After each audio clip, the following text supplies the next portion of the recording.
Kaya ngayon, kilala nyo na, no? Oo, kumilala niyo kay Belo. Ah, okay. O yan, ha? Best Nabak. friend niya si Belo. Mm. Vicky. Mm-mm. Ni Yorme. Alam pa niya. Oo. Totoo yun. Nanonood to ng TV. Mm. Kasi magkasama si Yorme. Favorite nyo pala si Yorme, no? Oh.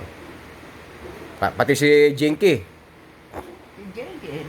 O yan, siyempre. Kumari mo yun. Favorite nyo rin. Oo. O, yun sabi ni Joseph, eh. O, pakisabi kay tita, pinakukumusta siya ni Yorme. O, yan, ha? Ayan.